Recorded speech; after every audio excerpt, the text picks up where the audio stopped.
खुळखुळे घाबरलात वय? हा, तुम्ही घाबरणारच ना. काळं चिट्ट बाहेर यायला लागलं.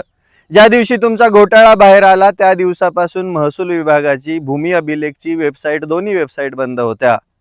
तुम्ही जे निवडणुकीला विवरणपत्र दिलंय त्याच्यामध्ये ॲग्रिकल्चर लँड म्हणून तुमची जी तुम्ही आता परिपत्रक काढलेत त्याचा उल्लेख आहे, पण ते ॲग्रिकल्चर लँड नसून अकृषक लँड आहे. मुळातच निवडणूक आयोगाच्या विवरणपत्रामध्ये माहिती देत असताना अकृषक जमीन वेगळी असते आणि शेती जमीन वेगळी असते.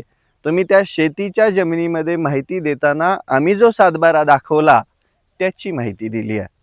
म्हणजे तुम्ही सरळ सरळ निवडणूक आयोगाची दिशाभूल केलेली आहे. जेव्हा हा सातबारा बाहेर आला, जेव्हा बातमी बाहेर आली, तेव्हापासून तुमच्या विभागाची वेबसाईट तुम्ही बंद केली 3 दिवसासाठी. आता ती वेबसाईट बंद केल्यानंतर तो सगळा बदल झालाय आणि तुम्ही काय म्हणता की ज्याने शेअर केली, ज्याने हे केलं, ज्याने ते केलं, त्या सगळ्यावर कारवाई होणार. 10 कोटी वय.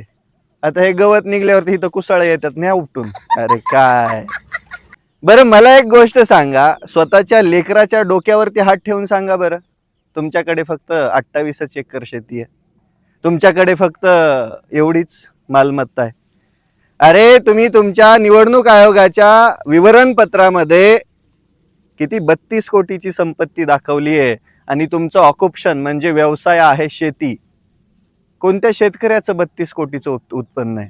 2 एकरामधून कुठनं कमवले नेमके? काय काय केळं लावली होती का गाजरं लावली होती? अरे लाजा वाटू द्या रे, लाजा. तुम्ही जेवढे भिकार चाळे करताल, तुम्ही जेवढे छक्के चाळे करताल ना, तेवढा आमचा विरोध तीव्र होणार. आणि तुम्हाला काय वाटलं आमच्याकडे फक्त एकच सातबारा आहे तुमचा? असे लई आहेत. ज्या दिवशी आम्ही बाहेर काढतो ना त्या दिवशी पळून जाताल ढुंगणाला पाय लावून. आणि हो, असल्या धमक्या काय, रात्री मला फोन आला की नागपूरवरून पोलिस यायला लागले, तर काय नोटीस घेऊन अटक करायचे, गोष्टी करून कागद फाडून सरकारी कामात अडथळा लावणार वगैरे वगैरे. माझं पोलिसांना म्हणणं आहे, एकदा कायद्याचा अभ्यास करा. जो गुन्हा केलाच नाही, बरं तुम्ही अदखलपात्र बी दाखल केला, अरे अजितदादांचा अपघात झाला त्याच्यावर अजून गुन्हा दाखल नाही आणि तुम्ही एका तुच्छ्याशा गोष्टीसाठी नागपूरवरून 800 किलोमीटर येत आहे. आता हसू येतं, हसू. तुम्हाला काय वाटलं आम्ही घाबरतोय? घाबरणाऱ्याची नाही, शेतकऱ्याची अवलाद आहे. आम्ही लढणार, शेवटपर्यंत लढणार आणि तुमचं विवरणपत्र आता महाराष्ट्राच्या जनतेला खोलून सांगणार की तुम्ही नेमकं शेतीमधून 32 कोटी रुपये कसे कमावले ते.